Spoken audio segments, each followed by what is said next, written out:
Good afternoon, everyone. My name is Barbara Murchison. I'm a director here at the California Department of Education, and I am very happy to be with you here this afternoon for this important conversation around outdoor schooling. On behalf of Superintendent Thurman and everyone here at the CDE, I apologize for our little bit of a late start, but we've got such a great conversation coming up for you this afternoon. We appreciate you hanging on with us. I see Superintendent Thurman has joined us. I would like to turn this over to him to provide a welcome and introduce our panel. Thank you, Superintendent Thurman. Thank you, Barbara, and sorry for the delay with the technical logging in, which has been our experience in the pandemic and in Zoom. But we're so grateful that you're joining us here today to hear about how we can use outdoor education as a mitigation strategy for addressing the pandemic and keeping people safe. This has been part of a two-part series of conversations. And, it's really built on something that we've already always talked about, the importance of outdoor education and how it promotes hands-on learning and practical learning. Today, we are happy to, again, sort of re-emphasize the importance of outdoor education for its practical benefits, but also because of the benefits that we know our moderate climate in California, presents opportunities for us to have one more way of keeping our students safe during the pandemic. We've also talked for a great deal of time about important things like ventilation and how outside air can help to keep our classrooms safe. We are excited to share with you those who are working directly on work to show districts how we can, in fact, maximize what we do, not just with outside air, but in an outdoor classroom model to mitigate COVID. You'll hear from Karen Cow, who is the Chief Executive Officer of 10 Strands, who is a leader in the industry with over 30 years of experience. And she is going to show us how we can make this happen. 10 Strands is an incredible organization. You'll hear from Craig Strang, who is the Associate Director for Learning and Teaching at the Lawrence Hall of Science at UC Berkeley. And so we want to make sure that you hear from our incredible partners. You'll hear from folks at the San Mateo County Office of Education who have a pilot where they're working with a number of districts. And so let me turn it over to Karen. And then we'll continue the conversation from here. But stay tuned that the Department of Education will keep sharing examples of ways to keep our students and educators safe with resources like vaccines and the COVID tests, and now how to use the outdoor classroom. Take it away, Karen.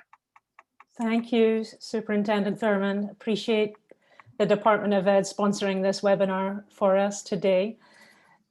We do have a slightly different lineup of speakers than advertised. Our friend and colleague, Dr. Nicole Ardoin, is feeling unwell and won't be able to join us. However, we'll still be able to reference the research base for this work in the presentation, and we wish Nicole a speedy recovery. As we get started today, I'd like to just offer a brief land acknowledgement by acknowledging that this virtual meeting is taking place throughout the unceded territory of California, home to nearly 200 tribal nations. We acknowledge and honor the original inhabitants of our various regions. I'm currently talking to you from my home in El Cerrito. I'm a neighbor of the superintendent's. He lives quite near here, which is on the traditional unceded territory of the Chochenyo Ohlone. A little bit of housekeeping for us before we get started. We will be able to send you things through chat, and we'll be doing that throughout the webinar, things that we're referencing as we're speaking. Mostly I'll be doing that. I'll be submitting the chat. If you have a question, don't do it through chat. It's only one way right now. But if you have questions, you can do it through the Q&A, and I'll keep an eye on that as well. And I'll try to get back to as many of you as I can during the course of the hour. And then this is the second webinar. And then the first webinar, a lot of people are asking about the slides and where's the presentation posted. So we are live on Facebook, and the presentation will be available on the Department of Ed's Facebook page afterwards as well. And then I'll tell you how you can keep in touch with us in this work that we've been doing. So plenty of opportunities to keep in touch with what we're doing. Okay, so I'm the CEO of 10 Strands. We are a nonprofit that focuses on advancing the environmental literacy of our students. I'm also the project director of the California Environmental Literacy Initiative, a project that's been running for, well, since early 2016. And that's a group of people around the state that are organized to implement the California's blueprint for environmental literacy. In addition to that, 10 Strands is a proud founding partner of the National COVID-19 Outdoor Learning Initiative, which we're going to be referencing a lot during this webinar. That project is a large collective impact project focused on creating free resources for districts to support taking learning outdoors during COVID-19 and beyond. The other founding partners are Green Schoolyards America. They were featured in the first webinar, the Lawrence Hall of Science at UC Berkeley, Craig will speak today, and the San Mateo County Office of Education. You'll also hear from a principal of a school in LAUSD a little later on. All right, so the National COVID-19 Outdoor Learning Initiative, I know it's a mouthful, but it is national in scope. But as you've noticed, the founding partners are all from California. So indeed, you get special attention. As a group, when we came together, May last year, I think it was, and we held our own webinar to see if people were interested in this topic in June, so we kind of kicked off the initiative in June. We chose as a group to focus on outdoor learning because we knew, and everybody saw last spring, that distance learning massively exacerbates the inequities in our education system. A resulting National Outdoor Learning Library, which we'll be sending you links to, written by hundreds of subject matter experts from around the country, from many different fields, who volunteered thousands of hours over the last 7 months of 2020, provides guidance for education stakeholders as they consider options for safely returning students to in-person schooling. The resources, there were many working groups that worked on this project, but the resources sort of fall into three broad categories. One, there's a focus on guidance for creating outdoor spaces. Two, a focus on outdoor strategies for teaching and learning. And three, health considerations. 2 weeks ago, we presented a webinar focused on health considerations. That webinar is still available on the California Department of Ed's Facebook page if you'd like to see it. Today, though, we're going to focus on teaching and learning. So today's lens will be teaching and learning. And we'll also talk about sources of money to implement the ideas we'll share. So with that, I'd like to turn this over to my colleague and friend, Craig Strand. Craig's the Associate Director at the Lawrence Hall of Science at UC Berkeley. He was also the co-chair of the task force that wrote California's Blueprint for Environmental Literacy. That was published in 2015. And since then, he's been the co-chair of the California Environmental Literacy Initiative. And he's the founding partner of the National COVID-19 Outdoor Learning Initiative. So Craig, over to you. Thank you. Thanks, Karen. Are we going to have the slides up?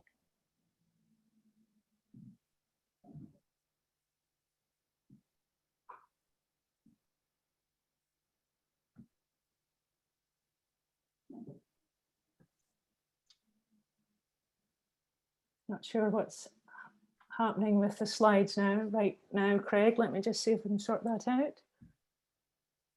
No, they're not, the slides are not up. If they could be reshared, that would be great.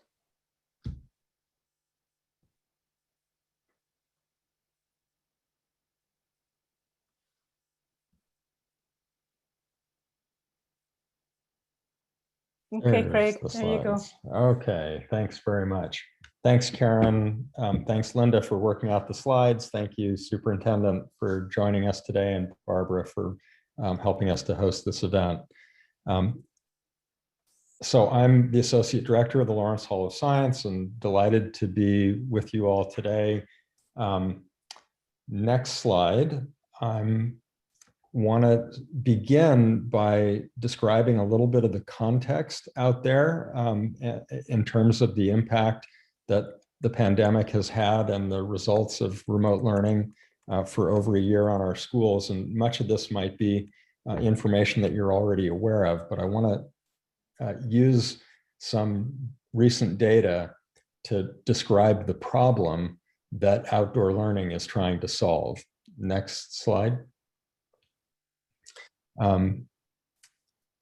In September of 2020, the Alliance for Excellent Education published some data that they had collected showing that as of September, 1.8 million California students did not have access to high-speed internet.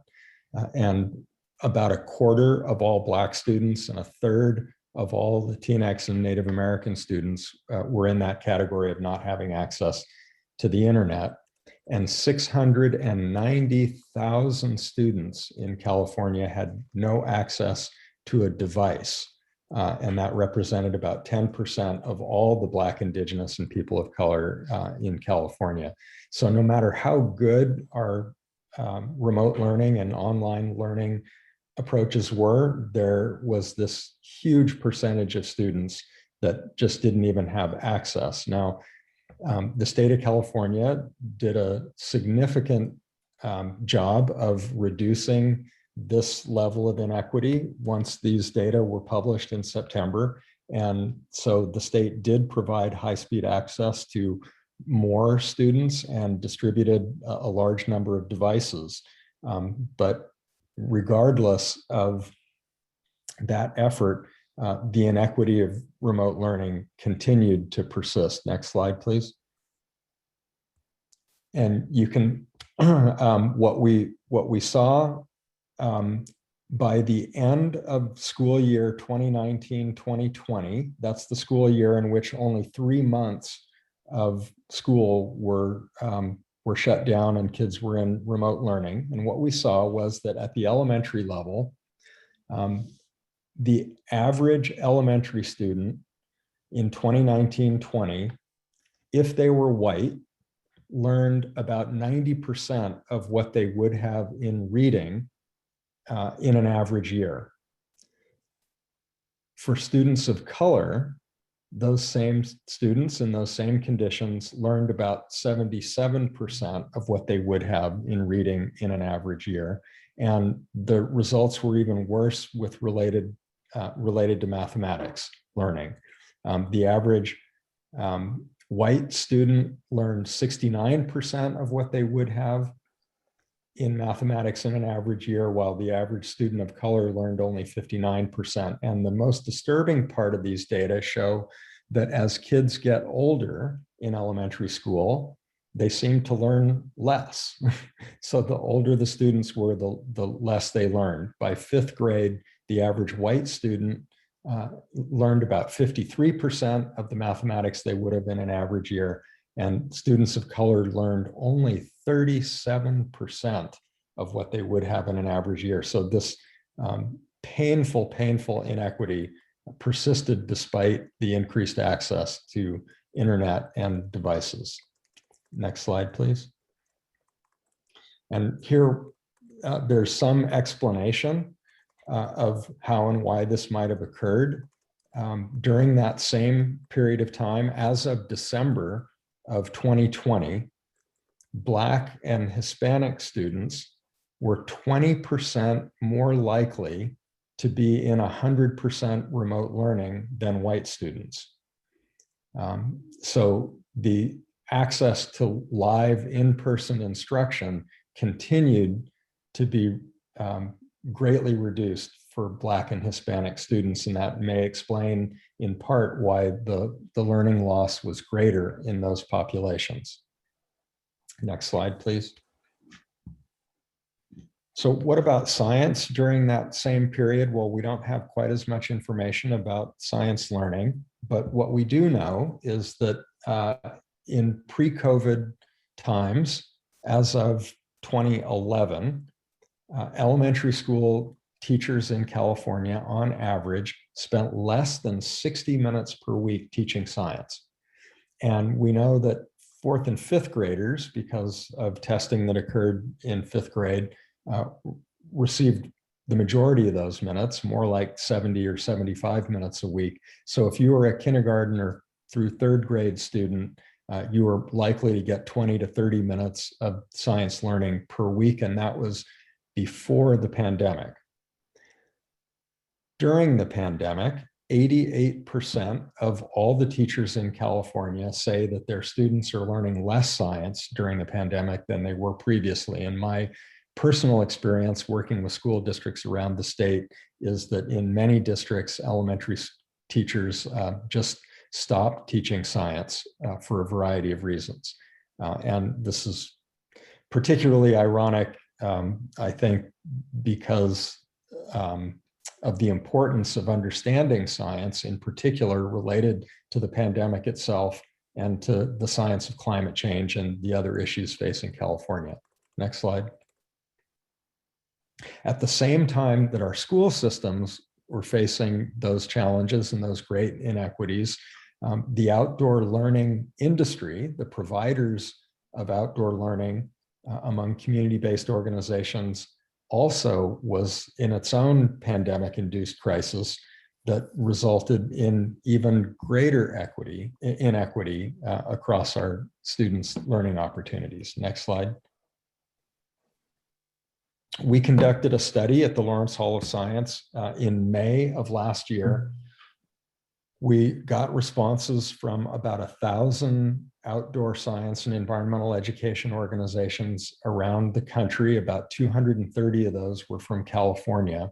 And what those 230 organizations told us was that in May of last year, they were anticipating that if they had to stay closed until December of 2020, that there would be 4 million California students that would miss opportunities for outdoor learning just from those 230 organizations, and that nearly 60% of those students missing the opportunities would be from low-income communities and communities of color. Those same 230 organizations told us that they had already laid off or furloughed over 5,000 trained, skilled outdoor educators. And this is a statistic that is important, and I'll come back to it later when we're talking about the opportunity for redeploying that available workforce. And of greatest concern, what we learned in the study was that among all the outdoor learning organizations in California, only 27% of them told us that they were certain or very likely to reopen ever. So we're facing the possibility that nearly 3/4 of all of the providers of these experiences in California may disappear as a result of having to shut down during the pandemic. Next slide. That's what we heard from them last May. We're in the process right now of conducting a follow-up study to find out what the actual impact has been. We're collecting data now for another couple of weeks. We're hoping that in June, we will have a new policy brief published that'll share the findings with all of you. And I don't know what we're going to learn from those organizations now, but here's what I'm anticipating just based on my own communications with organization leaders around the state. I'm anticipating that we're going to see that every organization that has survived the pandemic will go through a huge contraction, that they've laid off the vast majority of their staff, that they will be serving fewer students, that the scope and scale of their programs will be greatly reduced, and that perhaps there will be fewer permanent closures of organizations than what were originally projected back in May.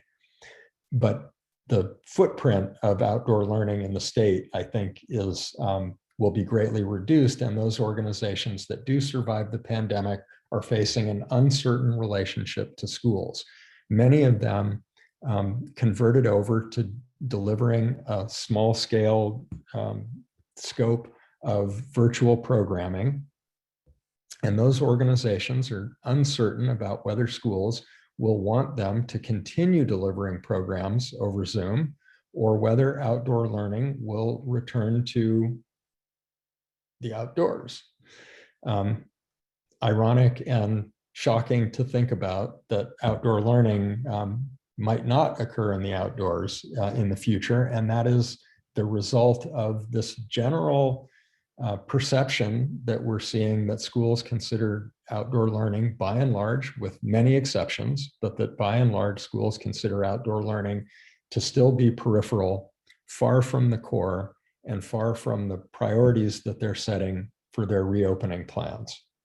And this is particularly disconcerting because of the benefits to outdoor learning that we're coming to understand. Next slide. It appears that there is plenty of evidence that outdoor learning is just what the doctor ordered. That is the pediatrician and the educational researcher doctor. COVID transmission is 20 times lower in the outdoors. There's no surfaces to wipe.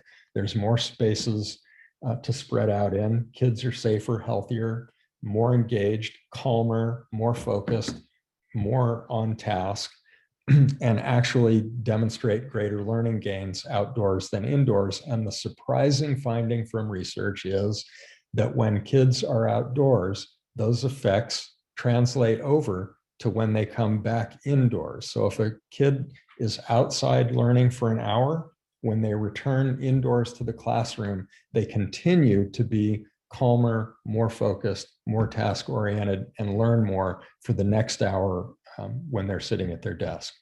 And being outdoors lowers anxiety, improves social and emotional learning, and fosters this amazing connection to nature, which has so many health benefits. Next slide. Our colleagues at Stanford, Nicole Ardwan and Allison Bowers, recently published a brief that provided a survey of research and documented decades of studies, decades of research studies that show that exposure to nature is vital to physical and psychological well-being, intellectual and social development, and that these effects are particularly strong with young children that are in their early developmental phases, and that stimulus from nature, fresh air, wind, exposure to sunlight, all hugely influence child development in very positive ways. And at the same time that we understand those benefits, we also have documentation that shelter in place and the fires and the closing of our state and national parks all decreased access to the outdoors for all of our students, but again, hugely disproportionately for communities of color. And if you remember last spring, on those beautiful weekends when the state parks were overrun with people who had been sheltering in place and the state park shut down, and we heard from the health departments at the state and the counties, don't drive to outdoor places, only visit outdoor places that you can reach within walking distance of your home. And those guidelines had hugely disproportionate effect on communities of color that are largely located in neighborhoods that were intentionally and explicitly designed without access to local town and city parks and safe open spaces that they could enjoy within walking distance of their homes. Next slide, please. So Nicole Ardwan concluded her research brief with 3 solutions-oriented concepts. One is that school systems should immediately emphasize and pursue the restorative experiences in nature, that this is particularly essential at this very moment in the reopening of schools, that the restorative experiences in nature can help us to overcome and heal the trauma that students have experienced as a result of the pandemic. The second solution-oriented concept is that the school systems throughout California should leverage the available workforce of environmental educators and all the expertise that resides there to support families and schools as we reopen. And that available workforce of environmental educators should be just as essential to schools as classroom teachers and counselors and psychologists. And then the third solutions-oriented concept that comes from her survey of the research is that beyond the crisis of reopening schools, that school systems could harness environmental educators' creativity and expertise to re-envision 21st century learning for the long run, not just to overcome the trauma of the pandemic, but to really ensure that every student has access to healthy outdoor spaces for learning and for their social and emotional health long into the future. Next slide. So we're proposing in the National COVID-19 Outdoor Learning Initiative that districts establish partnerships with outdoor learning organizations that are desperately in need of partnering with school systems to stay alive and survive within their organizations. And we think that school districts, through these partnerships, can tap the trained up available workforce of outdoor and environmental educators that are currently not able to work, and put them into service in all three phases of reopening. While schools are 100% remote, environmental educators can be used to operate bubbles of vulnerable students that can come for in-person support with remote learning and outdoor science and environmental ed. When schools open up with staggered schedules and hybrid learning, we think that the stagger should be between classrooms and the outdoors, not classrooms and remote learning. And we think that hybrid learning should be a hybridization of face-to-face classroom instruction with face-to-face outdoor instruction, not online. And then eventually, perhaps next fall, when schools are back in action, 100% back to school, we think that outdoor learning and the outdoor learning industry should be partnering with schools to ensure that outdoor learning is a part of our school day as a routine aspect of the curriculum forever. Next slide.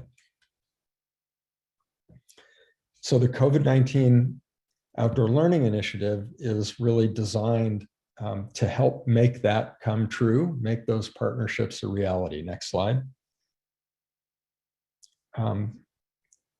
Those hundreds and hundreds of volunteers that Karen mentioned in her opening formed themselves into 11 different working groups. You can see the different working groups that formed, and each of them developed resources and tools and guidance documents, thousands of pages of support material for school systems to figure out how, as Superintendent Thurman suggested, figure out the logistics and the operational aspects of how to incorporate outdoor learning into reopening plans. Next slide.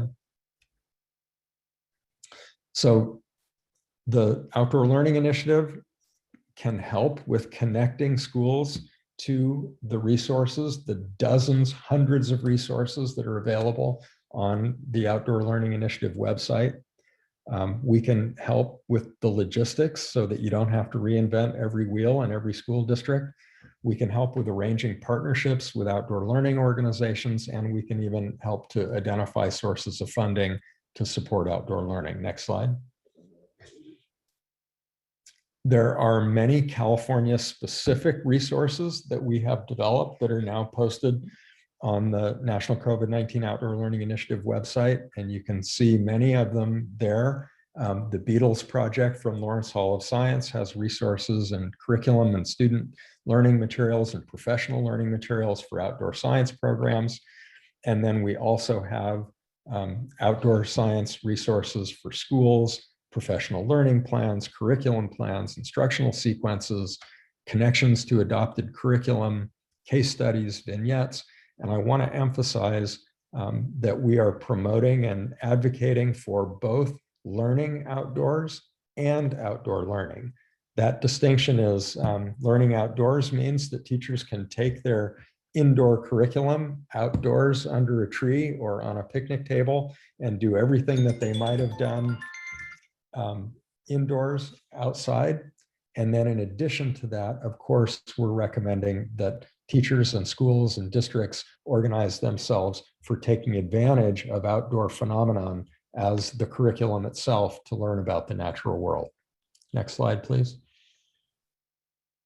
And I'll close by saying that we have some fabulous, inspirational examples of schools and districts all around the country, but many in California that are actually doing this already, including this fabulous example in Portland, Maine, and in Santa Cruz, California, where the majority of kids have been learning outdoors for most of the school year. So it's possible. We know we can do it.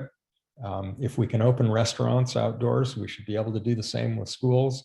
And now you're going to hear some fabulous examples from a school in Los Angeles that is blowing our minds with the amazing work that they're doing with outdoor learning. Thank you, Craig. I appreciate your presentation. So next up is Karina Salazar.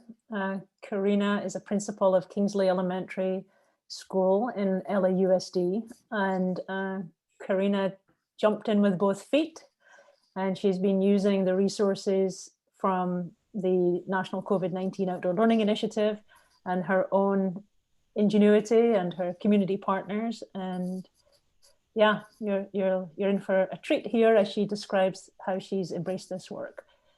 Karina, over to you. Thank you, Karen. It's great to be here.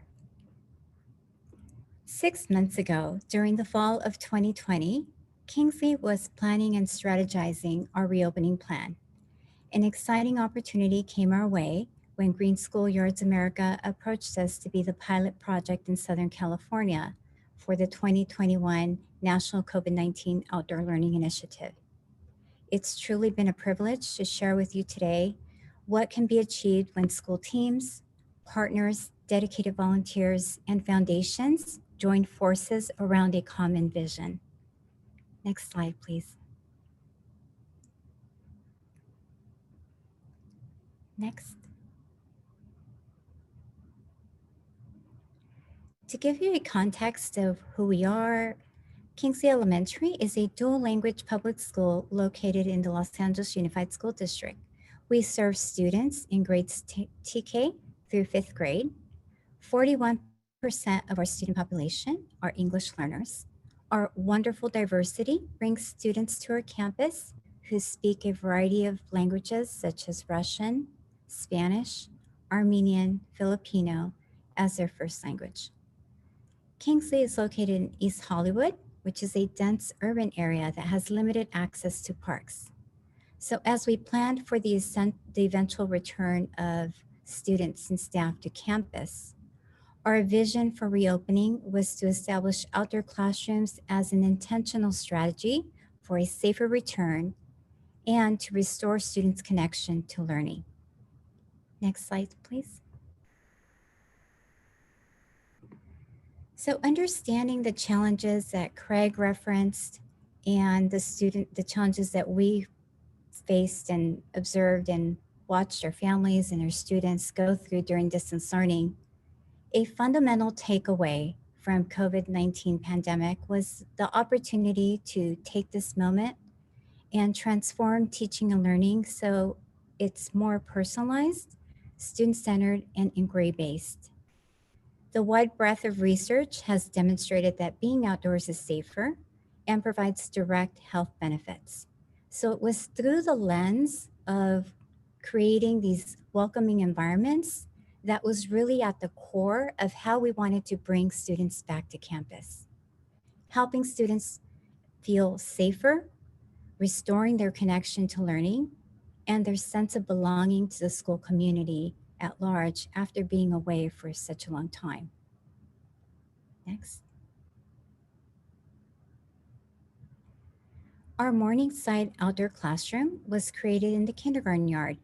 The design features include flexible seating areas such as tree stumps, wicker chairs, and outdoor rug. The student tables can be easily moved to meet the needs of the lesson being delivered in the outdoors. There are 2 shade umbrellas, a whiteboard, a chair for the teacher. The wood raised planter is positioned to mark the perimeter of where the kindergarten yard ends and the outdoor classroom begins. Working closely with our intervention teacher, Ms. Sanchez, we spent an afternoon rearranging the rugs and furniture to give it a sense of openness to welcome students into this learning space. Next. Here is the Succulent Cove classroom. This outdoor learning environment provides areas for both small and whole group instruction. For all of the outdoor learning environments, we incorporated the approach of Reggio Emilia, in which the learning environment offers students choices of where to sit. They can choose to sit on the carpet, on a stool, on a tree stump, thereby giving students the option to decide what kind of learner they want to be, which is an element of student-centered instruction. The sunshade provides important protection from the hot sunny rays in Southern California weather. And the steel planters were installed to help define the perimeter of this outdoor learning environment. The shrubs that you see were planted will also grow approximately 2 to 3 feet. So eventually they will serve as nature walls to surround students in nature while providing unobstructed airflow. The last feature in this space are the woolly pockets that hang, and that area will be transformed into a living vertical garden wall. An added function of this new green space via the garden wall is that it will also serve as a sound barrier to support teaching in the outdoors. Our school opened for hybrid instruction last week. Now it's my pleasure to show you some examples of how our teachers at Kingsley are already beginning to enter these spaces for multidisciplinary instruction. Next. So Ms. Mauschek is a second grade teacher. You see her on the left. She is delivering a math lesson to her second grade students. The teacher on the right is Ms. Gonzalez, and she is a first grade teacher who is delivering a writer's workshop lesson. So students are planning a writing project, mapping out their ideas, using the environment to reflect on their writing ideas, and then come up with their 1, 2s, and 3s of what they plan to include in their writing piece. Next. So it just so happened that during the first week of school, it was time for Earth Day. So Earth Day 2021 was day 3 of our hybrid reopening. And it was a remarkable opportunity to engage our entire school in being a part of this outdoor classroom that had been created before staff and students stepped on campus. And so what we did is to begin the project is we grafted overgrown succulents from other green spaces around the campus so students can prepare them for the vertical garden wall. Next. We tapped the shoulder of our science expert, Jacqueline Hurst from UCLA's Science Project, who developed a lesson around this outdoor feature and the lesson began with a read aloud to introduce Earth's 4 systems: land, water, air, and living things. Next. As the lesson unfolded, students learned the content vocabulary and collected soil samples to look for the properties of soil. Next. The lesson concluded with each student filling the woolly pocket with soil and selecting a succulent branch that they took back to class, where they're to place it in a cup of water until the roots start to grow. At that moment, students will understand that it's time for the succulents to be transplanted to the vertical garden wall.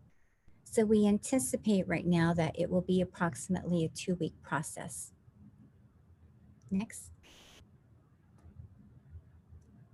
So as you may have noticed, the lesson engaged students in what scientists do, how scientists think, the language that scientists use. This firsthand experiential learning provides not just multimodal learning, but it strengthens students' personal connection to nature. This lesson was created to demonstrate, model, and coach for teachers how an outdoor feature on the campus can be used as a learning opportunity. The outcome of this culminating task will be that students are engaged in creating this brand new ecosystem on their schoolyard, which they will care for over time and use it for ongoing learning. Next. The next classroom is the Woodsy Stage. It was created on our grass field. A layer of mulch covers the permeable surface of 20 to 30 feet, 20 by 30 feet. It's outfitted with handmade wood desks that were generously donated by a local furniture maker. Despite the fact that recess may be taking place while students and teachers are exploring these spaces for learning, we have already started noticing that in every outdoor space, students who are learning inside these outdoor learning environments are demonstrating elevated attention span, on-task behavior, and minimal redirection. Now that the outdoor spaces are complete, Kingsley is turning its focus to building teacher capacity so they can make the instructional shifts to learn and support teachers in how to use these learning environments outdoors. Next. So, in thinking about how you can bring this type of innovation to your local campus or district, here are some important considerations. The National Outdoor Learning Library provides exemplars, case studies, and extensive resources to support your vision. Reach out to your existing educational partners. For our project, we tap on the shoulders of a UCLA Science Project, which will play a key role in supporting building capacity of teachers through professional development and cognitive coaching. Enrich LA's Garden Ranger program that's located in Southern California is another great resource for strategic outdoor learning lessons if you have a school garden. In addition, enough can't be said about the involvement and the engagement of community businesses and university partners. They are a wonderful resource that can be found in your local community. For the pilot project at Kingsley, a local arborist donated tree stems, a local furniture maker donated her handmade wood desks, and a local nursery donated the plants. Our collaboration with Claire Latané, Associate Professor from Cal Poly Pomona from the Department of Landscape Architecture, was instrumental as we conducted a campus assessment. We explored design ideas and executed the project management components. So the lessons to be learned in 6 months are that despite a pandemic that has had global implications, it has been a remarkable collaboration all around. In closing, we hope that you are inspired to embrace outdoor learning environments on your schoolyard and that you'll meet great success on your way towards this transformational leap. Next. Kingsley is happy to be a resource, and we thank you for the opportunity to share our journey with you today. Karina, thank you. You've done so much in 6 months. It's just incredible, and you've demonstrated that it's doable. And so now we're going to turn our attention to how others might do this by focusing on funding sources. If you could advance the slide, please. Okay, so our next speaker is Andra Yagoyan from the San Mateo County Office of Education. She's the Environmental Literacy and Sustainability Coordinator there, and so much more, if you know her. So Andra will talk about You've been doing a lot of research on all the different funding sources that could be made available for this work. Andra, over to you. Yeah, great. Thank you so much for having me today. And for those of you that joined us for the first webinar, you might remember Superintendent Nancy McGee, who spoke about our local work in San Mateo County. And I'm so grateful to her for supporting and championing sustainability and climate resiliency through our county, in particular through outdoor classrooms. And I'm excited to share with you some ways of how we can do what Craig and Karina were talking about and how to make that possible with funding. So let's go ahead and go to the next slide.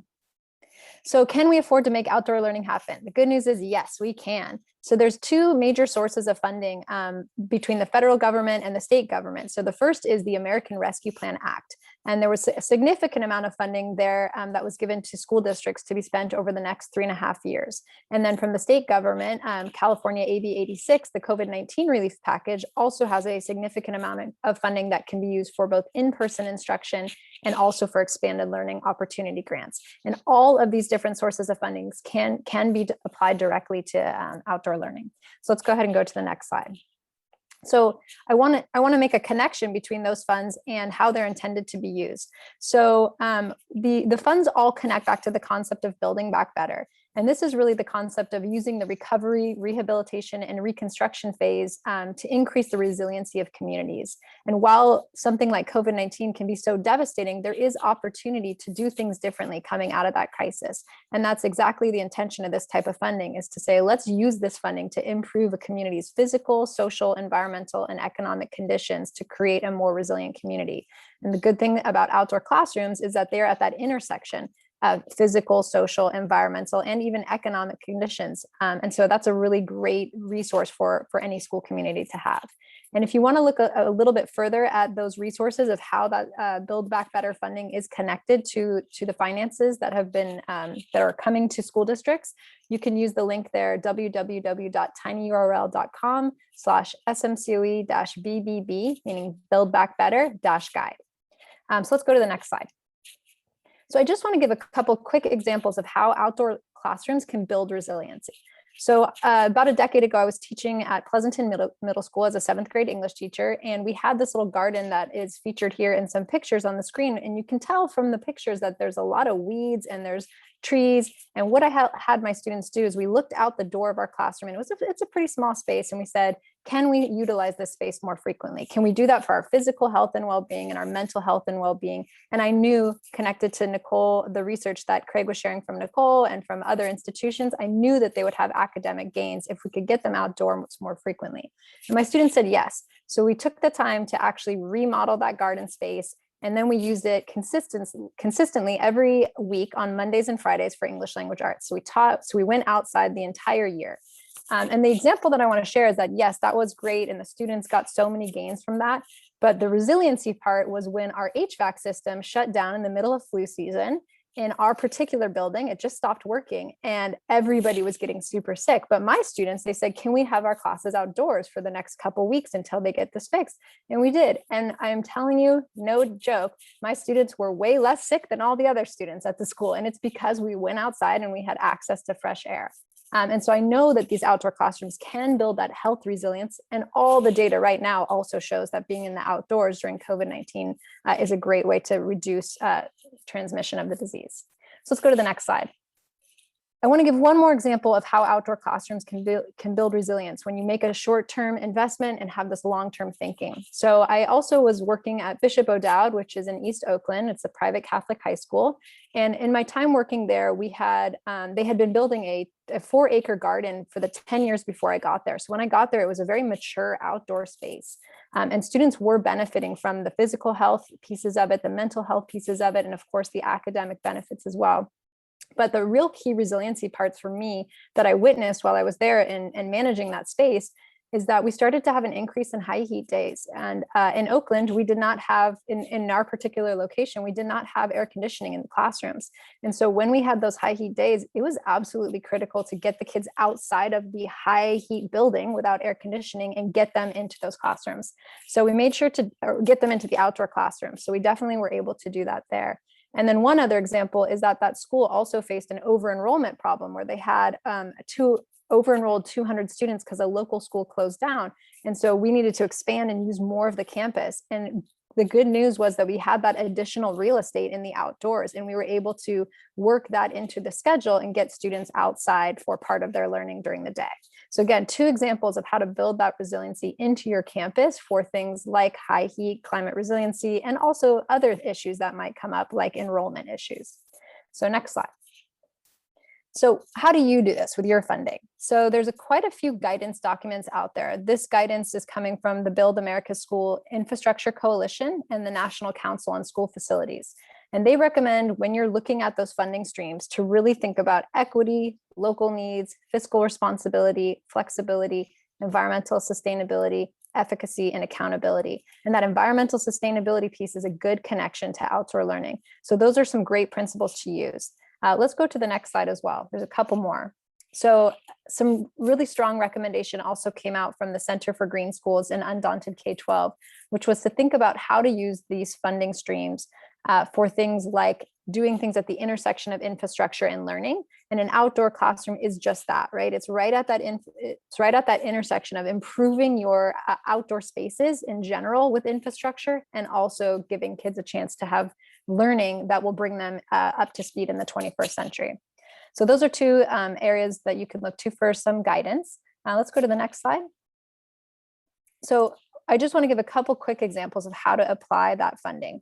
So I gave you some principles. So now here's the specific examples. So you can use those funds directly for things like infrastructure. So thinking about seating, actually go to the next slide and I'll show you a little bit closer up in that picture. So you can use it for things like seating, which you can see in that picture. You can also think about using it for like whiteboards or materials that kids might need, or even shade structures. And an example here is how you can actually write about that in the American or in the ARP. You can write it as using those funds for outdoor classroom infrastructure, because they will enable the operation of the school to reduce the risk of virus transmission and exposure to environmental health hazards. So using correct phrasing that will really align well to that funding is really important. So that's one example for infrastructure. Next slide. So the last thing here that I wanted to share is that you can also use that funding directly for professional development, which teachers will definitely need to make them feel comfortable in those outdoor spaces. And we've worked with some teachers and some districts and across our county to help them get up to speed to feeling really comfortable doing outdoor learning and play strategies. And sometimes it's as simple as taking what you were doing indoors and just taking it outdoors, and helping people really navigate how to do that. And then the other thing is to use it directly for community-based partnerships like ones that Craig was mentioning. So working with really high quality programs that can come onto your campus and actually support that outdoor learning, because they have been doing this for years and are experts in that field and can really help your kids have high quality experiences. So next slide. So that's it for me. I'm going to turn it back over to Karen to close this out.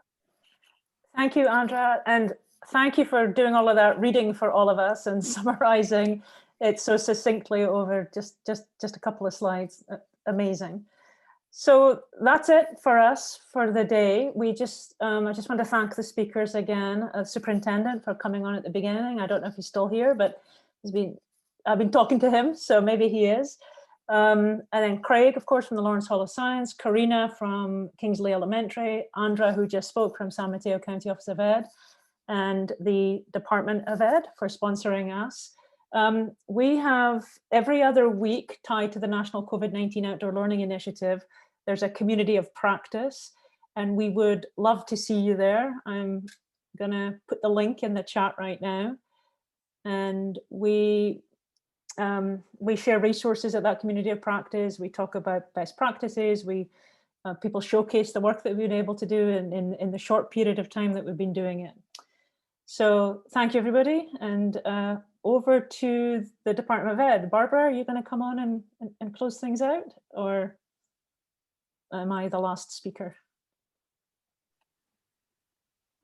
Well, I just want to extend a huge thank you. Thank you to all of the panelists this afternoon. Again, this is the second of 2 webinars. You can find them both on the CDE Facebook page.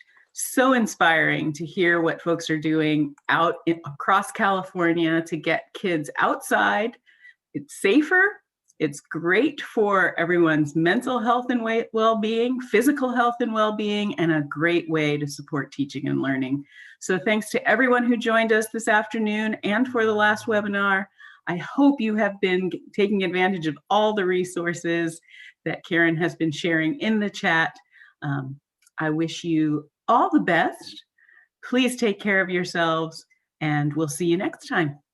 Thank you all.